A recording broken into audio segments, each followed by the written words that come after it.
Hey guys, it's Elisa. Welcome back to another video. So today I want to talk about something kind of interesting, and that is the 8-day watermelon fast that I did, which means only watermelon for 8 days. I have a little bit of experience with fasting. I've done a 17-day juice fast. I've done several juice fasts actually. The 8-day watermelon fast. I've done a 5-day water fast, which was the worst decision ever. And I will have to do another video on that because it was crazy. But the watermelon fast was pretty epic. So we're gonna get into that. If you are not into the world of alternative medicine, health and wellness, plant-based diets and the sorts, then this video is definitely gonna be a shocker. It's gonna be sound very extreme to you. But that's part of the purpose of this channel, is to help people open up their mind and create new paradigm shifts. So stick around, I think you're gonna enjoy it.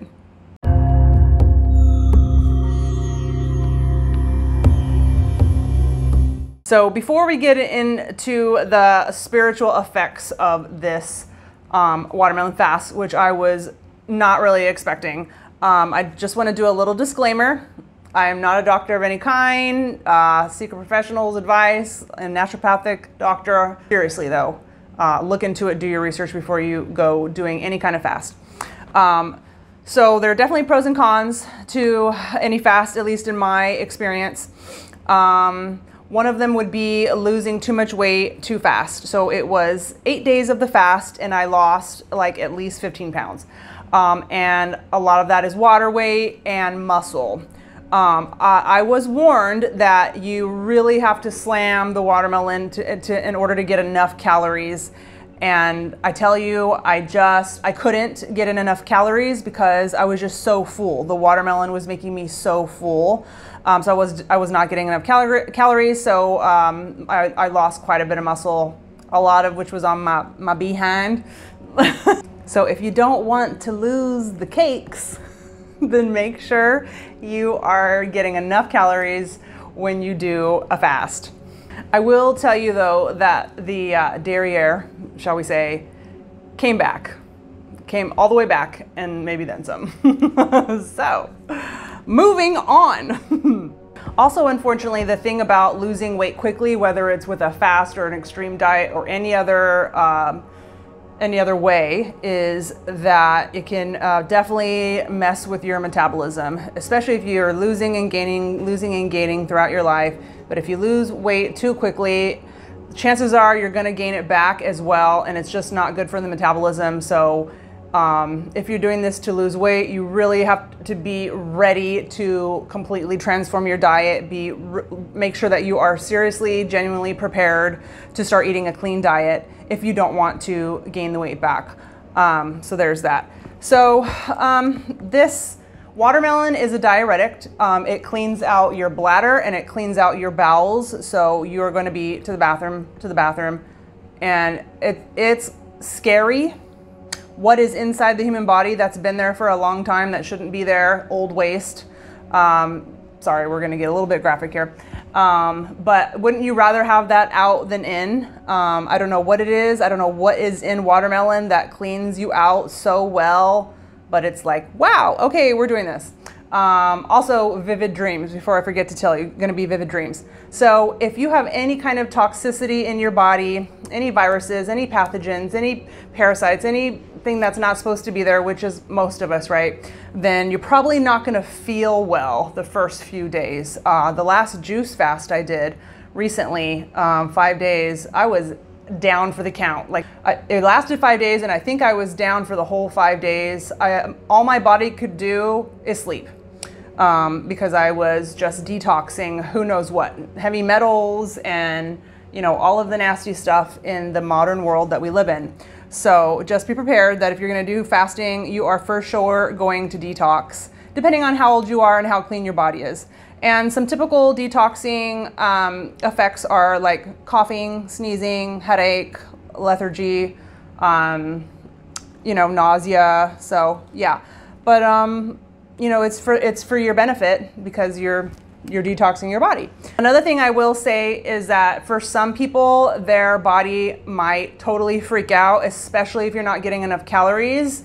And in a few months after the fast is over, you might shed some hair. Now, there's different theories for this. Some people are saying that that's your body shedding the old material, whatever. And then some people say, no, your body thought that, there was an emergency here. So it's, using its reserves for what's most important. And the hair is not one of them. So it doesn't, I haven't come across a lot of people that said that that's happened to them. So, but I have read some people say that, and it definitely did happen to me. And it can really be scary if you're not used to that, your hair falling out a little for months at a time.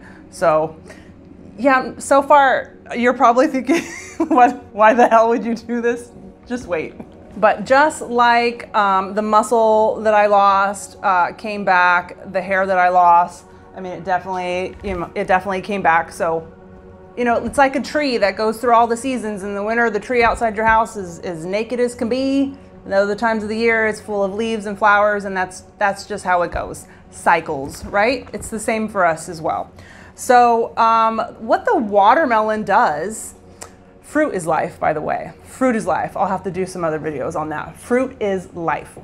The watermelon in particular, it opens up the heart chakra. Now, I kid you not, I was not prepared. I didn't know what was going on. Pretty early on into the 8-day watermelon fast, I was just nonstop crying. I'm like, what is going on?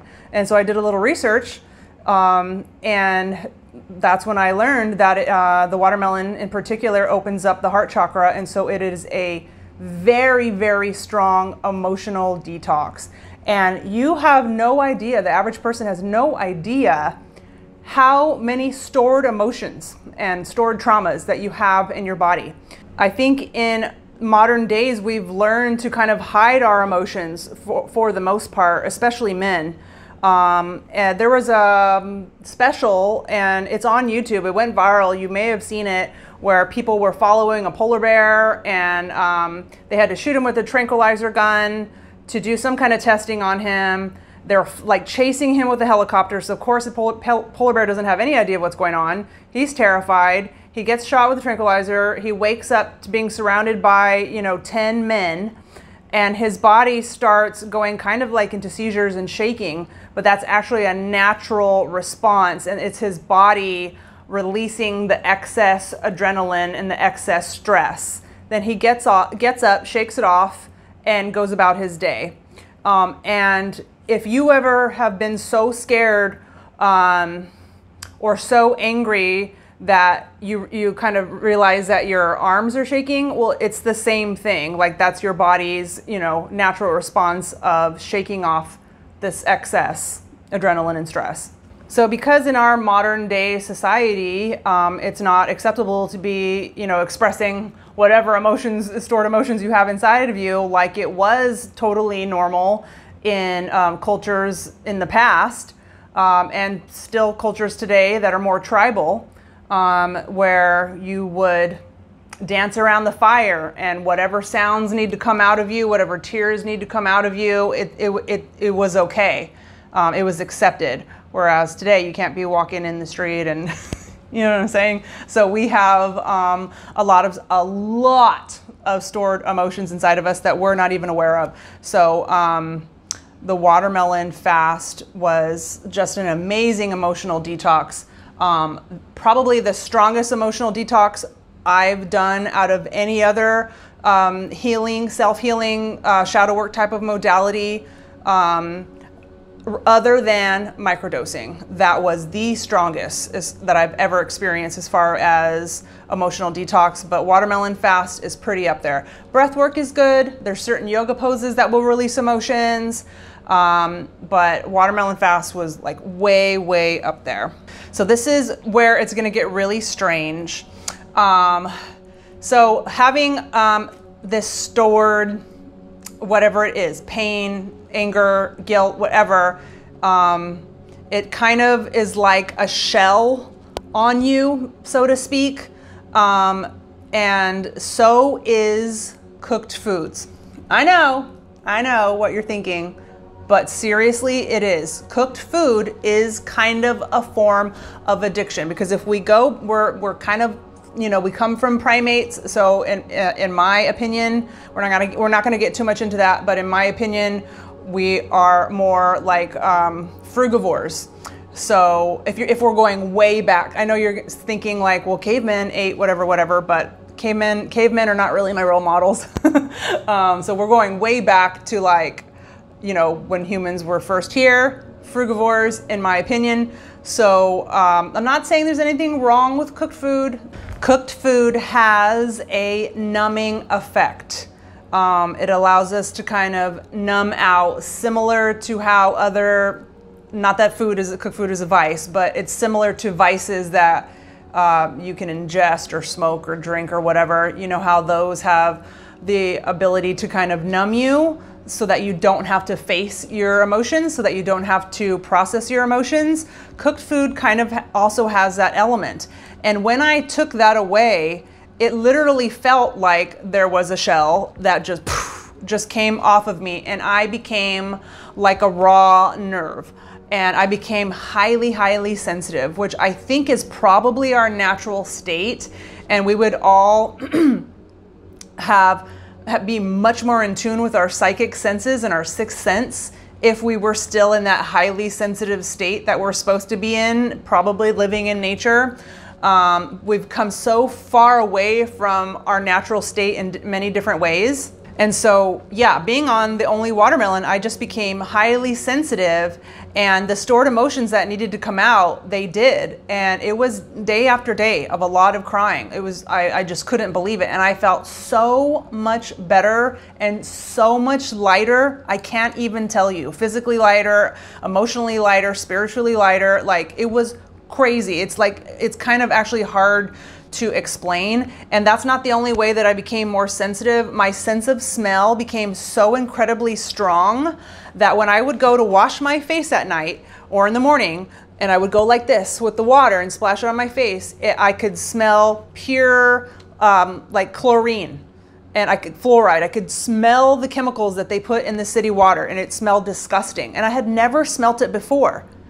And when I went back to food after the watermelon fast, I was no longer able to smell it because I was back to regular food. So it was just crazy how strong my sense of smell got. When I would get into my car, and I live in the city, I would walk out, get into my car, be at the stoplight with the window down. I smelled nothing but pure car exhaust, and it smelled disgusting. And I really never smelled it before, not strong anyways. And this was just like, oh, are you kidding me? So it makes me realize, like, I'm living in this toxic city, and you just don't realize just how toxic the fumes that we're, you know, inhaling, because everything is numbed down. And part of that is from cooked food, which is crazy, right? But it's true. So as you're sitting there being all sensitive, you have no choice but to sit and face and process your feelings. All these feelings are gonna arise and start coming up, and you're gonna be like, what the hell's going on? And it's just because you are not numbing yourself with anything. Obviously, if you're gonna fast, there will be no smoking, no alcohol, no anything else. And so when you remove everything that you usually use to numb out, then you have no choice but to sit with all your emotions that are coming out of nowhere. You have to process them, you have to face them, which is a good thing. So you're gonna wanna have a lot of journals ready, sharpen your pencils, and you're just gonna write. So the next thing that happened is, it's like you have a direct connection to your spirit guides, to the spirit realm, and you are going to be getting download after download. I could not write fast enough from what I was getting, the guidance that I was receiving. I couldn't write it fast enough because I was getting so many downloads. It was crazy. And just that in itself, having such a close, direct connection to your higher self, to your spirit guides, whatever you want to call it, that within itself makes you emotional, because you just realize, oh my God, all this other time it's shut off because I'm just numbed out. and to feel it and to feel that love and that guidance, that also makes you emotional. So just be prepared to cry if you're going to do a watermelon fast. And so it takes very little digestion when you're on a watermelon fast, especially if you're blending the watermelons and just drinking it. And so that gives your body a chance, your digestion a chance to relax, to rest. It never gets a rest, ever. When does your digestion ever get a real rest? Never, right? So it gives it a time to rest and to heal a little bit, a little bit in your body and to clean you out. Now, is it going to be as healing as a water fast can be? No, because you're not going into ketosis, you're not going into autophagy like you would with a water fast, but you have to work your way up to a water fast. I 1000% learned that the hard way. We'll go into that when I do the video on the water fast, but I just wanted to mention that really quickly. So I feel like the biggest benefit of the watermelon fast is definitely just the emotional detox, because when you suppress your emotions year after year after year, I personally believe very strongly that ends up manifesting into physical disease, 100%. If you, and I feel like it can affect you psychologically for sure as well too. If you are never facing your emotions, never processing your emotions, just ignoring them, stuffing them down, it's bad news bears all the way around, psychologically, mentally, spiritually, and physically. So it's very important to regularly and routinely pay attention to your healing, pay attention to your emotional health. So do you have to do a watermelon fast to release stored emotions? Absolutely not. That's just one way that I chose, and I don't regret it. Those downloads were something else. They were something else. But choose something. Exercise, yoga, meditation, breath work. I mean, there's a million different modalities for healing. Even just music, especially combining music and meditation, is a great way to release emotions. So yeah, there's countless ways, but pick one is what I'm saying, because releasing stored emotions is very important. So anyways, I hope that you found that at least interesting, if not amusing, and thanks for joining me. And yeah, I think that's it. If you have any questions, leave them down in the comments. If you have any suggestions for future videos, leave it in the comments, and let me know what is your favorite way to take care of your emotional and spiritual health. How do you make sure that you can release emotions? Because I'm always open to learning new ways. But yeah, so thanks for joining me again. If you want to follow me on my professional Medium Facebook page, I'm a medium, by the way. It's Alisa Ace /spiritual medium. The link will be in the box below. And that's it. I will see you guys next time. All right, bye.